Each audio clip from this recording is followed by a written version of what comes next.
I'm educational justice coach Lindsay Lyons, and here on the Time for Teachership podcast, we learn how to inspire educational innovation for racial and gender justice, design curricula grounded in student voice, and build capacity for shared leadership. I'm a former teacher leader turned instructional coach. I'm striving to live a life full of learning, running, baking, traveling, and parenting because we can be rockstar educators and be full human beings. If you're a principal, assistant superintendent, curriculum director, instructional coach, or teacher who enjoys nerding out about co-creating curriculum with students, I made this show for you. Here we go. To another episode of the Time for Teachership podcast. This is episode 267, and today we're talking about discourse as change leadership. So how do you respond when your staff resists change? We've done some blog posts and podcast episodes before on this topic, but really want to bring it back to a blog post and kind of synthesize some other things as well. But mainly, this episode is thinking more deeply about a blog post written in 2020, which is based on the work of John Morgan, who is one of my professors at Antioch University in the Leadership and Change program, who talks about constructive disorientation. And so constructive disorientation and staff-led discourse can help address resistance in a humanizing way and craft a better path towards sustainable change. Let's think together about how to do this. Here we go. Heifetz, Grashow, and Linsky say, quote, adaptive challenges are typically grounded in the complexity of beliefs, values, and loyalties rather than the technical complexity, and stir up intense emotions rather than dispassionate analysis, end quote. I've said that quote so many times, but it's still so good. So whether you're leading a school turnaround effort, pursuing equity and belonging amidst harmful political discourse, or maybe implementing a new high-quality instructional material, change is hard. And if you're dealing with a long-standing challenge, it's likely adaptive. And adaptive challenges are going to require an adaptive approach. We talked a few episodes ago how discourse is really critical to addressing a lot of change leadership and adaptive challenges, and having that clear approach, like what am I going to do? Having that plan when you are faced with a messy challenge is going to enable you as a leader to lead with confidence, honor staff humanity, and stay true to the pursuit of educational justice in the face of resistance.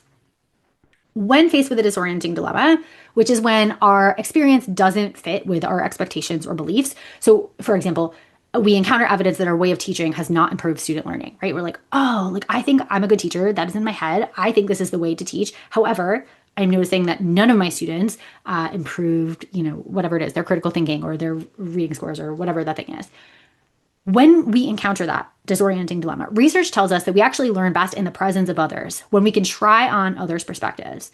So facilitating emotional conversations about change is going to require intentional structure. So if it's like, oh, we got to talk to people about this to be able to do this well, okay, well, that's hard. How do we structure it?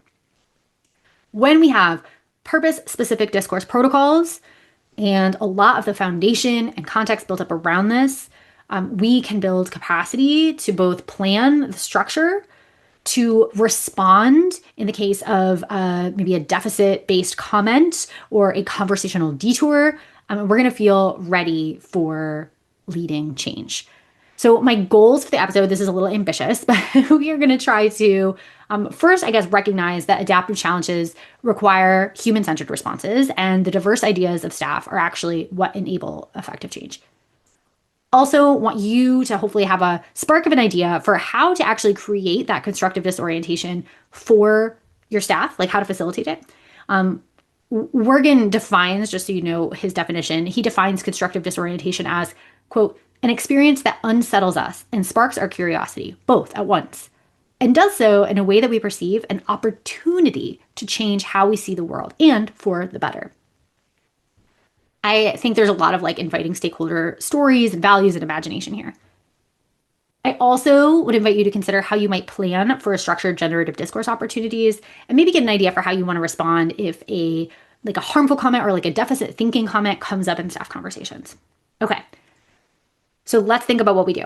Number one, I think we have to identify that we're working with an adaptive challenge, right? You likely already know this, but be open to what the problem is, really digging deeper than only looking at the technical issues.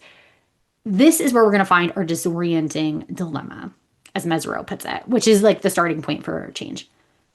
So Heifetz who is an adaptive leadership scholar, encourages leaders to ask socially relevant questions that force members to clarify their values and deeply consider outcomes of oppressive actions. So we have to kind of juxtapose like the reality, which is often like this isn't working or this is marginalizing a group of students or a student, right? With like, what are the values? We got to surface both of those. The factual reality, here's what's happening, it's not good. And what are the values that you hold as an educator, right? And then often just surfacing those may create kind of that disorienting dilemma. Heifetz, Grashow, and Linsky, I just want to name, they liken the adaptive leadership model to evolutionary biology's concept of thriving, where they're saying, the essential components are preserved, the unnecessary ones are discarded, and new arrangement facilitate resilience to future changes. So investing in this work, I think this is important to name. Investing in this work is a really sustainable approach to not just dealing with the one issue in front of you, but creating a culture that is adaptive. Like building capacity for everyone to lead and enact positive adaptive change. That's going to serve you in the next adaptive challenge that comes up. Okay, so you've identified there's an adaptive challenge. You're starting to think about, the disorienting dilemma. Step 2, we got to build the foundation, and specifically thinking here, the social capital. So John Morgan says there is a direct correlation between the amount of social capital in an organization and the degree to which meaningful conversations can be had. So we have to, if we want to have that discourse, which is critical, we need to up the amount of social capital. So regular community building, story sharing opportunities, sharing appreciations of one another. Like, I like that you did this. I saw you doing this. Great work. These can be little notes. They can be verbal. They can be at the end of the story sharing discussion. But utilizing staff time for this is not a waste of time. It enables you to have the adaptive conversations when necessary as you pursue change. I can link to the discussion resource bank I have around some particular ideas, prompts, formats, things like that. But a simple one I often say to start with is just like, what's the story of your name, right? This can be a great get to know you activity if you have new staff members, but it also is something that maybe other people have not shared yet. Another one, who's a person you value? Could be a superhero, could be a fictional person, could be a family member, could be a student, right? Like there are some quick prompts that you could do a circle discussion format for and just start to build that community. All right, step kind of 2A, perhaps, is like another part of building the foundation.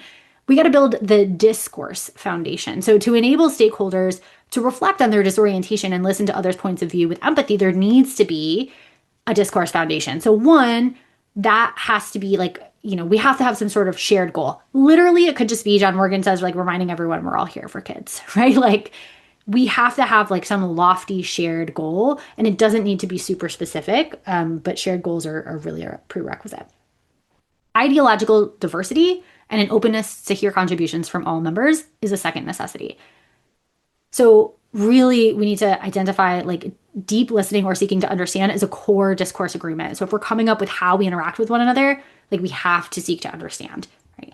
And we need to focus on identifying those shared goals and underlying values, of course, before we debate how we're going to move forward, what the policy is going to be, right? We need to make those happen if we haven't already in the earlier step that we mentioned it. And the third thing we need is a collective responsibility for success, says Morgan. So that literally could just mean posing a question like, what can I personally do to help us move forward as a school? Sometimes in strategic planning, we have those locus of control tools or activities. Like this is basically that. But you could ask a question, you could use that tool with like the bullseye framework or whatever. But we have to have this collective responsibility where no one is opting out. Like, okay, if the problem feels too big, yeah, what can you do though? Like, what is the thing that I can take on and commit to? Okay, step 3, spark constructive disorientation. So this is John Wergen's term. We defined it earlier. There's a blog post I will link to in this blog post, the one from 2020. His tip is like, make it clear disorientation, but manageable. We got to manage it. It can't be so overwhelming that people just opt out and shut down, right? Wergen says, quote, we don't necessarily have to wait for a disorienting dilemma to hit us over the head and force us to pay attention, end quote. He suggests the practice of mindfulness or critical reflection can surface smaller kinds of disorientation. A third source he says is like an aesthetic experience. So like a piece of art. It could be student created. It could be created somewhere else. It doesn't have to be in your local community. He talks about how this is a way for someone to try on the perspective of an artist at low risk to oneself, in his words. And so this could be like a Banksy painting or something, right? Like some sort of like social justice-oriented image. The example he gives is Kehinde Wiley's Rumors of War statue, which was installed down the road from Richard Virginia's Monument Ave. So something that like just kind of is like, oh, right, these two things are in juxtaposition. That is like making me have this little constructive disorientation moment.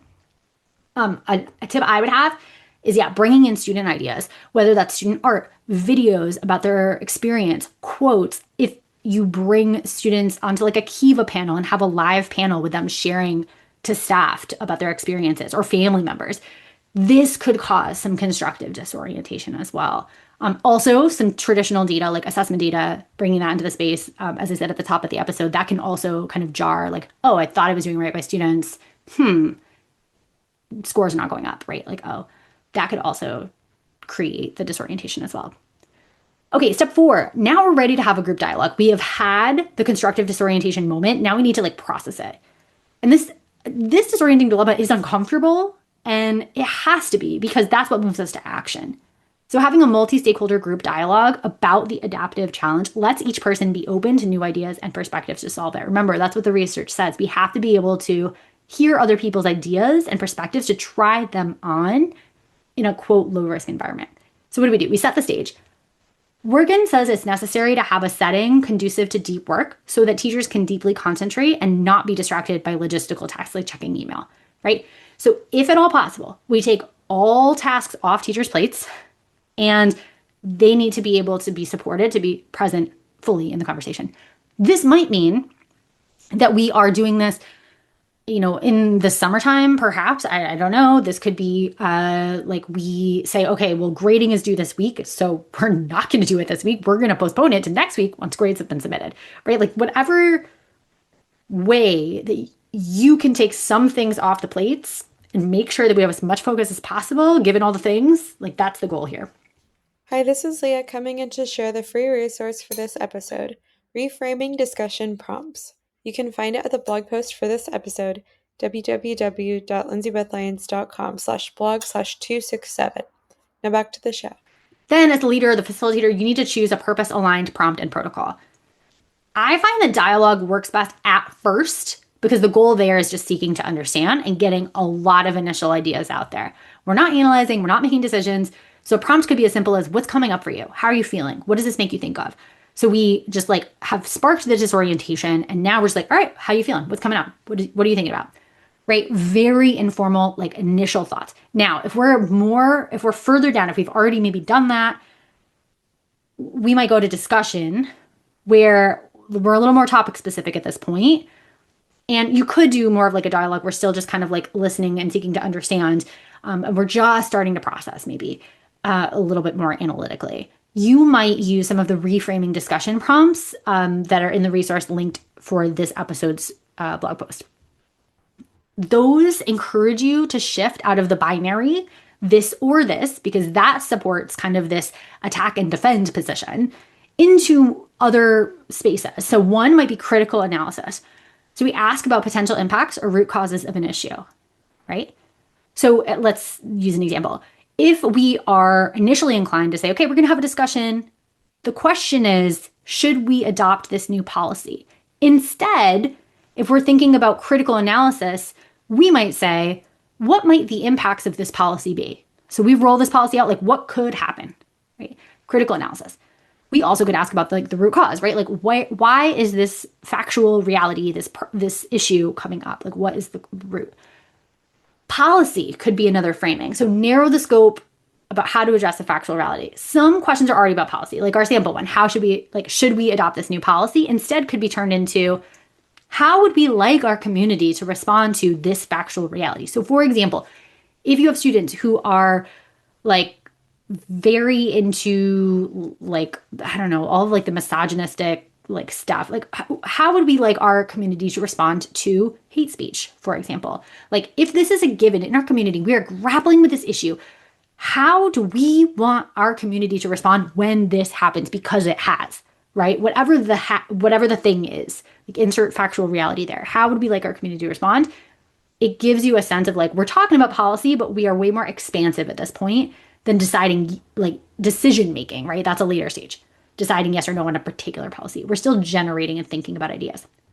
You could also identify values. So invite participants to name their values and the community values that you all hold that should inform a policy or could inform a policy. So for example, should we adopt this new policy could get translated into what values would you want to inform our policy, right? So again, we're speaking more from the I. We're being able to listen deeply to other people's ideas. Final pivot could be civic imagination, which is always a favorite of mine. So this is where we're inviting a brainstorm of alternative policies affirming dignity. So maybe we had this initial policy and your thought was, okay, should we adopt this or not? But instead you say, okay, how could we move forward in a way that advances our key values, right? And you could name the key values. So for example, if you're coming up with, like, let's say you have kids who are, I don't know, wearing, this is not a good example, but like wearing headphones. And some people are saying, well, it's a safety issue. They need to be able to hear, whatever in the hallway. And other people are saying, well, it's a freedom issue. Like, let kids just be expressive. And like, what's the big deal? Like, you need them to have a little bit of autonomy in school where they have none, right? If you have safety and freedom as two identified values that are in tension with one another around a particular policy or issue, your question could be, how could we move forward in a way that advances both safety and freedom, right? And then insert whatever the key values that are in tension are at the end of that question. All right, once you have figured out the prompt and the protocol, like, are we doing a circle? Are we doing small groups? And then are we journaling? And then we're coming, right? Like, whatever it is, you need to make sure that you are facilitating intentionally. So make sure, Wergen says, to be aware of anxiety levels. We want to keep people at the edge, but not let people fall over it. So they're just like completely overwhelmed and shut down, or like completely overwhelmed and like yelling, right? We want to maximize autonomy of participants as well. And everyone has different entry points and comfort zones around style of participation. And so we might provide different ways that teachers can participate in conversation. Examples, writing. Maybe we do a journaling activity, so it's completely private at first, just to get ideas, right? Some think time. We might do a write around or collect and display where actually it will eventually be public, but it might be anonymous and they're writing quietly and the verbalizing is not the method of communication. Then, in addition to the writing, we could do a mix of maybe it's small group at first and then it goes whole group, or maybe it's just small group for a little while, or maybe it just goes straight to whole group. But do you know your group? And you want to make sure that you have over the course, I always like to think like discourse is not one day. I think a lot about Matt Kay, who wrote Not Light But Fire. And he talks about threading a conversation. We can't just like have one conversation about a thing for the rest of eternity, right? We have to thread the conversation. So we're going to come back to this discussion. Maybe one day it is writing and a small group conversation. The next day it is a whole group conversation and a small group conversation to debrief it or something. A tip that Wergen shares is to, or was this my tip? Now I can't even read my notes. Embrace a human-first approach that values the stories and emotions of students and their families. And so we want to move beyond the off-the-shelf solutions to craft responsive initiatives. I think that's a blend of a lot of people. So HiFITS, again, back to adaptive leadership, urges leaders to connect to members' hearts, not their heads, in order to elicit adaptive change. We cannot ignore the heart work and the feeling of this. We cannot just like intellectualize our way to a better solution to a highly emotional adaptive challenge. All right, and finally, step 5. We want to affirm learning and change behavior. So we are asking people to take big risks, right? We are asking them to change long-standing beliefs and loyalties and habits. That's hard. So we acknowledge the hard. We attend to the whole human. We think about the emotions. We respect and honor those. We give space for those. And we want to prompt participants to note how their thinking is shifting, right?